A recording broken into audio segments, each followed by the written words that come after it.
கன்னி ராசி அன்பு சொந்தங்களுக்கு வணக்கங்க.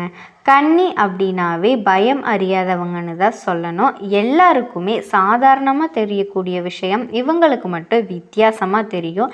எல்லாரும் ஒரு விஷயத்தை நோக்கி பயணம் பண்ணுறப்ப இவங்க மட்டும் வேறு பாதையில் பயணம் பண்ணிட்டு இருப்பாங்க. எல்லாருக்கும் சரின்னு படுறது இவங்களுக்கு மட்டும் ஒத்துக்கிறதுக்கு டைம் எடுத்துக்குவாங்க. அதாவது தீயாக உணர்வும் திட சிந்தனையும் கொண்டவங்க. மற்றவங்க உங்களுக்கு தீங்கு செஞ்சாலும் சரி நொடி பொழுதுல மறந்து மன்னிக்கக்கூடிய மகாத்மா காந்தி மாதிரி குணம் படைச்சவங்க.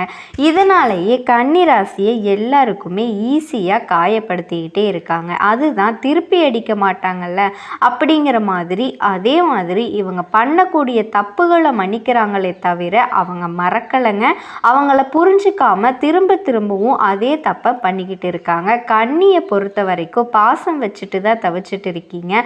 அன்புக்கு அடிமைங்கிற மாதிரி எதிரியை கூட மன்னிச்சிடலாங்க. இந்த பாசம் வைக்கிறேன்னு சொல்லிட்டு இப்படி நம்மளுக்கு துரோகம் செஞ்சுட்டு இருக்காங்க இல்லையா, இவங்களெல்லாம் ஒரு பொழுதும் மன்னிக்கவே முடியாது.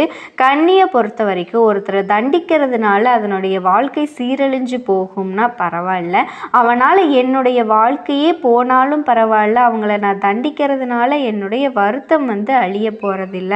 இதுதான் கன்னி ராசி யோசிக்கிறது. அதே மாதிரி அழகிய உடல் பாகும் நீல விழியும் சிறந்த ஒழுக்கமும் கொண்டவங்க தான் கன்னி ராசிக்காரங்க. இப்படிப்பட்ட குணாதிசயங்களை கொண்ட கன்னி ராசிக்கு தலைப்பை பார்த்துருப்பீங்க.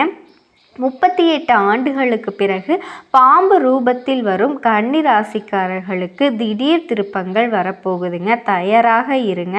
அதுவும் 48 நாட்களில் இது நடந்தே தீருங்க. இப்போ கன்னி யோசிப்பாங்க, மனுஷங்களே பாம்பு மாதிரி தான் கொத்துறாங்க, பாம்பு ரூபத்தில் என்னை படுத்த போகுதா, என்னை பாடாப்படுத்த போகுதோ அப்படின்னு யோசிக்கிறீங்களா? பயப்பட வேணாங்க. பாம்பு அப்படின்னாவே ராகு கேதுவை குடிக்கக்கூடிய விஷயம்தான். ஸோ ராகு கேது பெயர்ச்சினால தான் நம்முடைய கன்னி ராசிக்காரர்களுக்கு வாழ்க்கையை நல்ல பாதைக்கு மாற்றக்கூடிய திடீர் திருப்பமாக இருக்க போகுதுங்க. அதாவது விஸ்வாவசு வருஷம் சித்திரை மாதம் தொடங்கிருச்சு. இந்த வருஷத்தில் நிறைய நல்ல விஷயங்கள், நிறைய வித்தியாசமான பலன்கள்லாம் நடக்க போகுதுங்க. கும்ப ராசிக்கு ராகுவும் உத்திரம் அக்ஷாரம் 1ஆம் பாதத்திலிருந்து சிம்ம ராசிக்கு கேதுவும் பயிற்சியாகி இருக்காங்க. பொதுவாக எல்லா கிரகங்களும் 9 நவகிரகங்களில் நமக்கு நல்லது கெட்டது தீர்மானிக்கப்படுது. அதில் எல்லா கிரகமும் முன்னோக்கி நகர்னா அந்த ராகுவும் கேதுவும் மட்டும் பின்னோக்கி நகருவாங்க. இவங்களை பொறுத்த வரைக்கும் சனீஸ்வர பகவானுக்கு அடுத்தபடியாக மெதுவாக நகரக்கூடியவங்க. அது மட்டும் இல்லாமல் அடுத்த 1.5 வருஷத்துக்கு இவங்களோட அமைப்புங்கிறது கன்னி ராசிக்கு எப்படிப்பட்ட பலன்களை கொடுக்க போகுதுன்னா, பொதுவாகவே நம்ம ராகு கேது என்னன்னு சொல்லுவோம்னா பாம்பு கிரகம், நிழல் கிரகம் அப்படின்னு சொல்லி அடையாளப்படுத்திக்குவோம். இந்த வருஷத்தை பொறுத்த வரைக்கும் சனி பெயர்ச்சி, குரு பெயர்ச்சி எந்த அளவுக்கு முக்கியமோ அதே மாதிரி தான் ராகு கேது பெயர்ச்சி ரொம்ப முக்கியம். அதுவும் எல்லாம் ஒரே வருஷத்தில் நகருங்கிறது ஒரு மாதிரியான எல்லோருடைய வாழ்க்கையும் கஷ்டத்தில் போக முடியும்னு சொல்ல முடியாதுங்க, சந்தோஷத்துலேயும் போக முடியும்னு சொல்ல முடியாது. ஸோ அப்படி கஷ்ட நிலையில் வரக்கூடிய கன்னி ராசிக்காரர்களுக்கு இப்போ ராகு கேது பெயர்ச்சி மாற்றத்தை கொடுக்கும், முன்னேற்றத்தை கொடுக்கும். இந்த ராகு கேது எப்படிமா உருவாகும்? நிழல் கிரகம்னு சொல்கிற சந்திரன் மற்றும் சூரியனால் கிரகம் ஏற்படக்கூடிய அப்போ உருவாகக்கூடிய நிழல் கிரகம் தாங்க கேது. இவங்க பெரும்பாலுமே தீங்கு மட்டுமே வெளிப்படுவாங்க அப்படிங்கிறது நம்ம எல்லோருடைய கருத்து கணிப்பாகவே இருக்குது. ஆனால் பொதுவாக சொல்கிறது, ஜோதிடர்கள் சொல்கிறது என்னென்னா, நிச்சயமாக இவங்களால் தீமைகள் மட்டும் நடக்காதுங்க, நன்மையும் செய்வாங்க தீமையும் செய்வாங்க. கல்வியான கிரகம் தாங்க. அதாவது ராகு மாதிரி கொடுப்பவனும் இல்லை கெடுப்பவனும் இல்லைன்னு சொல்லுவோம். ஆனால் ஒரு விஷயம் புரிஞ்சுக்கணும், இவங்களுக்கு தனியாக எந்த ஒரு சுபாவமுமே கிடையாதுங்க. இவங்க யார் வீட்டில் இருக்காங்களோ அந்த வீட்டில் என்ன மாதிரியான குணாதிசயங்களை கொடுப்பாங்களோ அந்த மாதிரி தான் இவங்க ரியாக்ட் பண்ணுவாங்க. ஸோ நல்லவங்க வீட்டுக்கு போனால் நல்லவங்கள மாதிரியும், தீயவர்கள் வீட்டுக்கு போனால் தீயவர்கள் மாதிரியும் ரியாக்ட் பண்ணுவாங்க. இதுதான் இவங்களோட குணம். ஆனால் தனிப்பட்ட முறையில் பார்த்தோன்னா இவங்க அதிர்ஷ்ட பலன்களை அள்ளி கொடுக்கக்கூடியவங்க.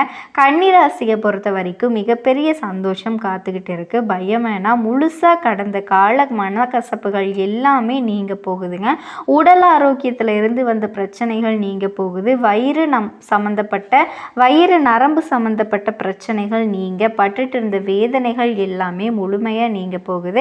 அதே மாதிரி கன்னி ராசி ஆண்களுக்கும் சரி பெண்களுக்கும் சரி திருமண தடைகளில் இருந்தவங்களுக்கு அந்த தடைகளில் நீங்கி திருமணம் நடைபெறதுக்கான வாய்ப்பு இருக்குங்க. கேது விரயஸ்தானத்தில் அமர்ந்திருக்கிறதுனால பணிமாற்றம் இருக்கும். ராகு 6ஆம் இடத்துக்கு வர்றதுனால மிகப்பெரிய வெற்றி கிடைக்க போகுதுங்க. போட்டி தேர்வுகளில் வெற்றி இருக்கு. முதன்மையான ரேங்க்ல வெற்றி பெறுவீங்க.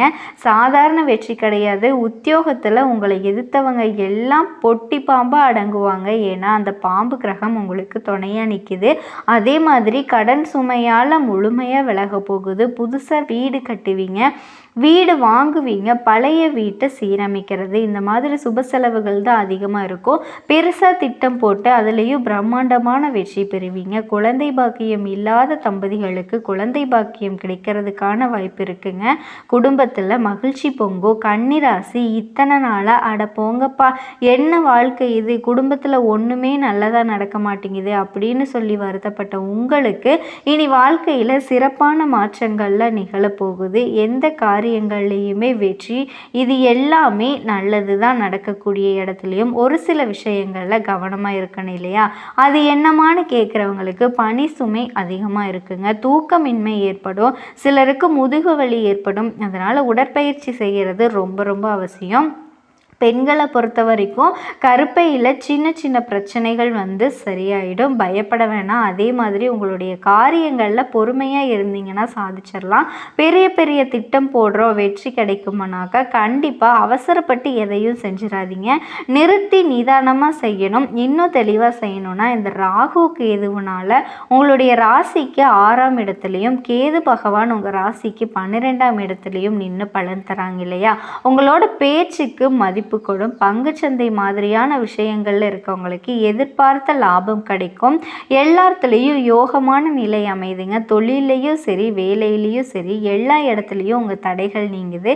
இந்த ராகு பகவானை பொறுத்த வரைக்கும் 7வது வீட்டில் நின்று கன்னி ராசியை இத்தனை நாளாக திக்கு திசை தெரியாமல் திணற வச்சுட்டு இருந்தார். ஆனால் இப்போ 6ஆம் இடத்துல அமர்றதுனால குடும்பத்தில் ஒற்றுமை ஓங்கும். வீண் சந்தேகம், ஈகோ இந்த மாதிரியான பிரச்சனைகளால் பிரிஞ்சு போன கணவன் மனைவி இப்போ ஒன்று சேர போகிறீங்க. சிலர்லாம் உங்களுக்குள்ளே ஏற்படுத்திட்டு இருந்த பிணக்குகள் நீங்க போகுது. வாழ்க்கை துணையோட ஆரோக்கியம் மேம்பட போகுதுங்க. நட்பு வட்டாரத்தில் உங்களை பிரிஞ்சு போனவங்க எல்லாருமே இனி அவங்க செஞ்ச தப்பை உணர்ந்து உங்ககிட்ட மன்னிப்பு கேட்டு திரும்ப சேருவாங்க. அதுவே கோர்ட்டு கேஸு வழக்கு உங்களுக்கு சாதகமான தீர்ப்பு கிடைக்கும். அதிக வட்டிக்கு கடன் வாங்கி இருந்தீங்க அப்படின்னா அந்த கடன் அடைக்கிறதுக்கான யோகத்தை பெறுவீங்க. அந்த அளவுக்கு பணவரவு உங்களுக்கு கிடைக்க போகுதுங்க. அதே மாதிரி உங்களுடைய பேச்சுக்கு மதிப்பு கூடும். சபையில் உங்கள் வாக்குக்கு மரியாதை அதிகமாகும். பங்குச்சந்தை இந்த மாதிரி விஷயத்தில் இருந்தீங்கன்னா எதிர்பாராத லாபம் கிடைக்குங்க. புதிய டிசைனில் ஆபரணங்களை வாங்குவீங்க. பிள்ளைகளுடைய ஆசைகளை கேட்டு பூர்த்தி செய்வீங்க. மகனுக்கோ மகளுக்கோ சிறப்பாக திருமணத்தை நடத்தி வைப்பீங்க. கூட பிறந்தவங்க உங்களை புரிஞ்சுக்குவாங்க. தந்தை வழி உறவுகளால் உங்களுக்கு ஏற்பட்ட சிக்கல்களும் தீருதுங்க.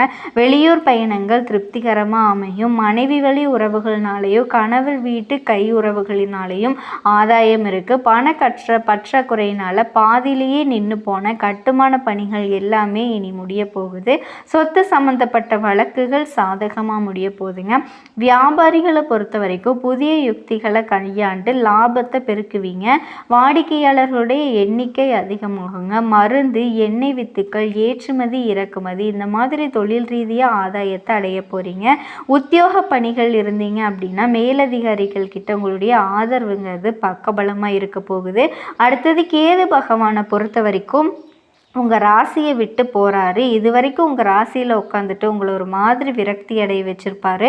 போதும்டா வாழ்க்கை என்னடா இதுன்னு படாத பாடு பட்டிருப்பீங்க. அது எல்லாமே இப்போ சரியாகுது. அதாவது இப்போ 12ல் போய் அமர்றதுனால இனி ஏமாற்றங்கள் தடைகள் எல்லாமே விலகுது. கோபம் குறையும், முகம் மலரும். இனி உடம்பில் இருக்கிற பிரச்சனைகள் எல்லாமே தீரப்போகுதுங்க. உடல் சோர்வு, அசதி நீங்கி சுறுசுறுப்பை பெற போகிறீங்க. மருத்துவ செலவெல்லாம் உங்களுக்கு குறைய போகுது. எதுலேயுமே ஒரு அபிமானம் இல்லாமல் இருந்திருப்பீங்க இல்லையா? இனி எல்லா இடத்துலையும் ஒரு ஆர்வம் பிறக்குங்க. கூட பிறந்தவங்க கிட்ட, கூட போகிறவங்க கிட்ட சின்ன சின்ன மனஸ்தாபங்கள் வந்து நீங்குங்க. ஒற்றுமை குறையாது. பூர்வீக சொத்து சம்மந்தப்பட்ட பிரச்சனைகள் தீருதுங்க. எந்த இடம் பொருள் ஏவல் பார்த்து நீங்கள் எப்போவுமே பேசுவீங்க. ஆரோக்கியத்தில் மேம்பாடு இருக்கும். இத்தனை நாளாக உங்கள்கிட்ட இருந்த அந்த முன்கோபம் விளங்குதுங்க. ஒட்டு மொத்தமாக குடும்ப தேவைகள் எல்லாமே புரிஞ்சுக்கிட்டு அதை வந்து செஞ்சு கொடுப்பீங்க. மகனுக்கோ மகளுக்கோ திருமண தடை இருந்துச்சு அப்படின்னா அது எல்லாமே விலகி திருமணத்தை செஞ்சு வைப்பீங்க. வெற்றி கிடைக்க போகுது. உங்களுடைய இளமை தோற்ற பொழிவு கூடுங்க. கேதுவோட சஞ்சாரப்படி வியாபாரத்தில் உங்களுக்கு வர வேண்டிய பாக்கிகள் எல்லாமே வசூலாக போகுது. எல்லாராலையும் மதிக்கப்படுவீங்க. உங்களுக்கு இருக்கக்கூடிய பிரச்சனைகள் இன்னும் தெளிவாக சொல்லணும்னா, ராகு பகவான் கலத்திர ஸ்தானத்திலிருந்து ரணரூண ரேகஸ்தானத்துக்கு மாறுறாருங்க. அதே மாதிரி கேது பகவானை பொறுத்த வரைக்கும் ராசியிலிருந்து அயன சயன போகஸ்தானத்துக்கு மாறுறாரு. இந்த இடற்பெயர்வு அப்படிங்கிறது குடும்பத்தில் பிள்ளை இல்லாதவங்களுக்கு புத்திர பாக்கியம், மற்றவங்களுக்கு பேர குழந்தை பாக்கியம் உண்டாகுது. குடும்பத்திலையுமே சரி வெளியிலையுமே சரி செல்வாக்கு உயருது. பிரிவினை போன்ற பிரச்சனைகளில் சுமூகமான முடிவு கிடைக்கும். வருமானம் வந்து சிறப்பாக அமைய போகுதுங்க. மன அழுத்தங்கள் நீங்கி தெளிவான முடிவெல்லாம் எடுப்பீங்க. வண்டி வாகனம் வாங்கக்கூடிய யோகமெல்லாம் உங்களுக்கு கிடச்சிருக்குங்க. சமுதாயத்தில் உயர்ந்த மரியாதையை நீங்கள் பெற போகிறீங்க. கன்னிராசி அன்பர்களுக்கு இனி வரக்கூடிய நாட்கள் எல்லாமே நல்லா நடக்க போகுதுங்க. நல்ல நல்ல விஷயங்கள் எல்லாமே நடக்க போகுது. வாழ்க வளமுடன்.